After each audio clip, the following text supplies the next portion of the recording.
در زمینه تجلیل نوروز بین المللی در ناحیه شهرتوز چون ارمغان جشنی کارخانه کارکرد سنگ و شغل فعال گردید که دارای 8 جای کاری و اقتدار مکمل استحصال محصولات ساختمانی میباشد.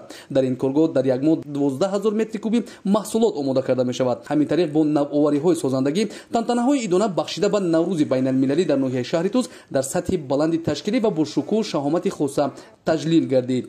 با مقصد در سطح بلند ایدانه گذراندن جشن نوروز فرخنده پای مرکزی برگزاری تنتنه نوروزی از صبح بروقت با پیشکش نمودن رسم و آیین مردمی و سنت های نوروزی که از جانب ساکنان ناحیه شهرتوز تشکیل گردیده بود به جشن ایدانه روح و الهام تازه بخشید. تنتنه های نوروزی در ناحیه شهرتوز خاص با عرف و عادت اجدادی از روی معرفی عنعنه باستانی و احیای هنرهای مردمی صورت گرفت. مژده از آغاز سال و وسعت کارهای دهقان. نوروز خجستپای با افتخار عام در ناحیه شهرتوز در بزمگاه نوروزی مهمانان و ساکنان را به هم آورد. نخست تنتنه های نوروزی با اشتراک ساکنان و نمایندگان مقامات اجرایی محل و مهمانان با معرفی دستاوردها خاصا نتیجه فعالیت کارگاه های خرد و بزرگ استحصالی استقبال شد.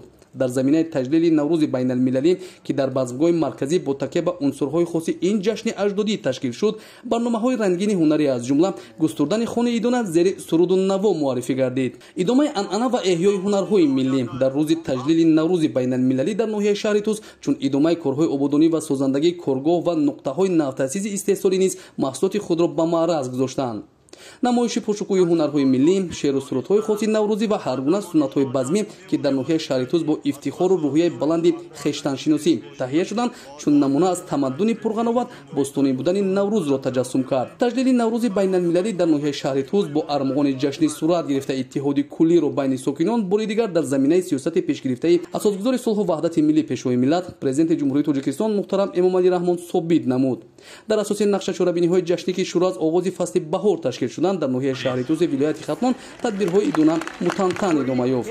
در مجموع تنتنه‌ها در حدود ناحیه شهرتوز با معرفی هنرهای ملی، احیای عنعنه و سنت‌های این جشن بین المللی با رعایت نزدیکی‌های نوروز خجسته عملی شدند. با جشن نوروزی ساکنان ناحیه شهرتوز برنامه‌های تئاتر کننده شده و کنسرتی هنرمندان و صنعتکاران ناحیه شکوه و شهامت خاص بخشید. واقعا نوروز بیانگر تفکر تاریخی، سیمای معنوی، سرشت اخلاقی، ارزوی آرمان و احیاگر رسم و آیین اجدادی ملت بوده در طول موجودیتش ارزش‌های فرهنگی و ملی گذشتگان را در ترکیب خود حفظ کرده است. باعث افتخار و سرفرازی است که نوروز همچون عید بهار، احیای طبیعت و فرارسی سال نو حیات مردم کشور را رنگ و تراوت تازه می‌بخشد.